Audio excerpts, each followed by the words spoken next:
شرکائے مجلس حاضر، ادارت المصطفیٰ، مختلف حلقہ جات سے تشریف لائے ہوئے عالی مرتبت سامعین حاضرین، السلام علیکم ورحمۃ اللہ وبرکاتہ۔ آج کی منعقدہ اس تقریب میں میرے سے قبل آپ نے مبلغین ادارہ کے منزل نواز خطابات سماعت کیے، اور میں بھی اپنے وقت پہ اپنی گفتگو کو مکمل کر کے آپ سے اجازت چاہ لوں گا۔ اللہ تعالیٰ میری زبان پر کلمہ حق جاری فرمائے۔ گفتگو کے دوران مجھے شدت سے اس چیز کا احساس رہے گا کہ بہت سارے دوست دھوپ میں بیٹھے ہیں اور مرکز کے ہالز کے اندر اور اطراف میں پھیلے ہوئے بعض لوگوں تک صحیح طرح سے آواز بھی نہیں پہنچ پا رہی۔ ان دوستوں کی اس تکلیف کا تقاضا تو یہی ہے کہ میں اپنی گفتگو کو مختصر کر دوں، لیکن یہ ایک سالانہ اجتماع ہے تو میری گفتگو گھنٹوں پہ ہے بھی نہیں۔ جو گفتگو میں نے آپ کے سامنے رکھنی ہے میں انشاءاللہ اس کو اختصار سے ہی پیش کرنے کی کوشش کروں گا۔ اللہ تعالیٰ میری زبان پر ہمیشہ کی طرح حق ہی جاری فرمائے۔ کتاب رحمت قرآن مجید سے جو کلمات میں نے آج کی اس گفتگو کا سرنامہ کے طور پہ منتخب کیے، وہ کفار کی دین اسلام کے خلاف سازشوں کا ایک بیان ہے، اور وہ چاہتے ہیں کہ دین اسلام کے چراغ کو گل کر دیں اور ہر طرف کفر ہی کفر پھیل جائے۔ یریدون لیطفئوا نور اللہ بافواہہم، وہ اپنے منہوں کی پھونکوں سے اس نور کو جو اللہ نے روشن کیا ہے، یہ جو شمع جلی ہے، اس کو بجھانا چاہتے ہیں۔ دنیا کا سارا کفر مل کے، وہ یہود و ہنود ہوں، نصارہ ہوں، مستشرقین ہوں، وہ دنیا کے جتنے بھی لادین لوگ ہیں، وہ سب مل کے یہ چاہتے ہیں کہ چراغ دین بجھا دیا جائے۔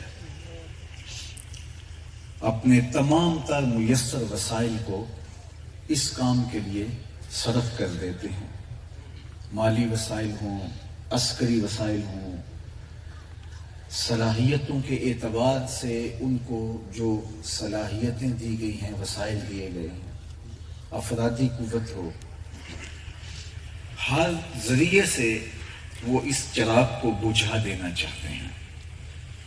لیکن اللہ جل شانہ نے ارشاد فرمایا واللہ متم نورہ، لیکن اللہ اس نور کا اتمام کر کے رہے گا۔ یہ چراغ بجھنے کے لیے روشنی نہیں کیا گیا تھا، یہ چراغ ہمیشہ روشنی بانٹتا رہے گا اور بھٹکے ہوئے لوگوں کو منزل کی طرف رہنمائی کرتا رہے گا۔ کبھی بھی یہ چراغ بجھنے نہیں پائے گا۔ صدیوں سے یہ کوشش جاری ہے کہ چراغ اسلام کو بجھا دیا جائے۔ اس کے لیے ماضی کی تاریخ اگر آپ دیکھیں تو آپ کے سامنے ہے۔ جنگیں مسلط کی گئی، سازشوں کے جال بچھائے گئے، غدار خریدے گئے، دسیسہ کاریاں، مکر و فریب، دجل و تلبیسات، مالی وسائل کے ذریعے، غلط فہمیوں کے ذریعے، مصنوعی لوگ کھڑے کر کے، مختلف طبقات کو عصبیتوں کی بھیڑ چڑھا کے علاقائی عصبیتیں، لسانی عصبیتیں، نسلی عصبیتوں کو ابھار کر کے اس امت کے ٹکڑے کرنے کی کوشش کی گئی۔ عبداللہ ابن سبا کوئی فرضی نام نہیں، ایک مجسم وجود کا نام ہے۔ عطا بن واصل بن عطا کوئی فرضی نام نہیں ہے، یہ باقاعدہ ایک شخص کا نام ہے، ابو طاہر کرامتی۔ کسی فرضی افسانے کو نہیں کہتے۔ کعبۃ اللہ سے حجر اسود کو نکال کر کے کعبۃ اللہ کو مسلسل 22 سال تک حجر اسود کے بغیر رکھنے والے بدبخت کا نام ہے۔ ہم پر کوئی فرضی کہانی نہیں ہے۔ 4000 جاسوسوں کو لے کر کے سلطنت عثمانیہ کے ٹکڑے توڑنے کے لیے باقاعدہ ایک مسلسل طویل جد و جہد کا نام ہے، جو اسلام کے خلاف برپا کی گئی۔ اسلام کی تاریخ آپ پڑھیں تو آپ کو ایسے کئی نام ملیں گے۔ حمدان بن اشعث کا نام ملے گا، غلام احمد قادیانی کا نام ملے گا۔ یہ تاریخ کے وہ مکروہ کردار ہیں جن کے ذریعے سے امت کے حصے بکھرے کرنے کی کوشش کی گئی، اس چراغ کو بجھانے کے لیے سازش کی گئی، اپنی منہ کی پھونکوں سے اس شمع کو گل کرنے کے لیے۔ کفر ہمیشہ برسر پیکار رہا۔ حضرت امام قرطبی علیہ رحمہ اس پر گفتگو کرتے ہوئے فرمایا کہ یریدون لیطفئوا نور اللہ، یہ جو اللہ کے نور کو بجھا دینا چاہتے ہیں، تو اس نور سے مراد کیا ہے؟ تو آپ نے 5 اقوال پیش کیے۔ دیگر مفسرین نے بھی اقوال اس پر پیش کیے، اس پر دلائل دیے۔ حضرت عبداللہ ابن عباس رضی اللہ تعالی عنہ کا قول ہے کہ اس سے مراد قرآن ہے۔ وہ قرآن کو ختم کر کے چراغ اسلام بجھانا چاہتے ہیں۔ دوسرا مفہوم، اس سے مراد اسلام ہے۔ تیسرا مفہوم، اس سے مراد ذات رسالت مآب صلی اللہ علیہ وسلم ہے۔ چوتھا مفہوم یہ بیان کیا کہ اس سے مراد دلائل توحید ہیں، وجود باری کے اس بات کے دلائل ہیں۔ وہ ان دلائل کو ہوا میں اڑا کر کے لادینیت کا طوفان برپا کرنا چاہتے ہیں۔ آج جو اس وقت جدید الہاد ایتھیزم جو ہے، یہ اس پروگرام کا حصہ ہے جو اسلام کو ختم کرنے کے لیے، اس چراغ کو بجھانے کے لیے کوشش جد و جہد ایک عرصے سے جاری ہے۔ اور یہ جو حضرت شیخ امام قرطبی نے کہا،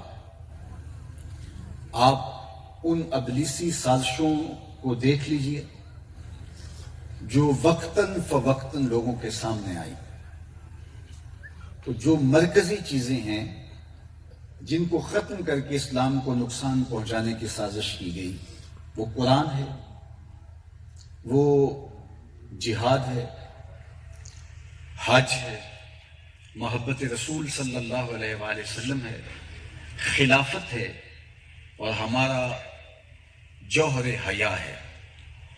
یہ 4 چیزیں اگر اس امت سے ختم کر دی جاتی ہیں تو امت اپنا وجود کھو بیٹھتی ہے۔ تو لہذا جو دشمنوں کے حملے ہیں وہ ان 6 چیزوں پر ماضی میں بھی رہے، دور موجود میں بھی ہیں، اور آنے والے ادوار میں بھی رہیں گے۔ ایک مبلغ کو اچھی طرح سے ان کا شعور ہونا چاہیے، منبر و محراب کو اس سے آگہی ہونی چاہیے، خانقاہ نشین کو پتہ ہونا چاہیے کہ دشمن کن ہتھیاروں سے لیس ہو کر کے حملہ آور ہوتا ہے، اور ایک عام مسلمان کو بھی اس سے آگاہ ہونا چاہیے کہ دشمن ہمارے مقابلے میں جب آتا ہے تو اس کے پاس میزائل کون سے ہیں، اس کے پاس تیر تفنگ اور تلواریں کون سی ہیں جس پر وہ ہمارے اوپر حملہ آور ہوتا ہے۔ تو ان 6 چیزوں کے ذریعے سے خاص طور پہ وہ اس امت پہ حملہ آور ہوتا رہا۔ میں اس کی تفصیل میں نہیں جا رہا کہ ان کے کن مفکرین نے یہ بات کہی کہ مسلمانوں کو اگر ختم کرنا ہے تو ان چیزوں کو ختم کیا جائے۔ خلافت کے ختم کرنے کے لیے جو امت کی وحدت کی ضمانت ہے، اور امت واحدہ خلافت کی وجہ سے رہتی ہے۔ آثار قدیمہ کی کھدائی کے نام سے ایک ایسا شخص جس کو اپنے باپ کا بھی نہیں پتا تھا عرب میں داخل ہوتا ہے، اور 4000 جاسوسوں کا ایک گروہ اس کام کے لیے بظاہر اپنے ساتھ لیتا ہے، لیکن بباطن وہ خلافت کو توڑنے کا منصوبہ ہے. اور پھر آج سے تقریباً 100 سال پہلے 3 مارچ 1924 کی کہانی ہے کہ امت یتیم ہو گئی، خلافت کے حصے بکھرے ہو گئے. اقبال بچوں کی طرح بلک بلک کے رویا، چاک کر دی ترک نادانی خلافت.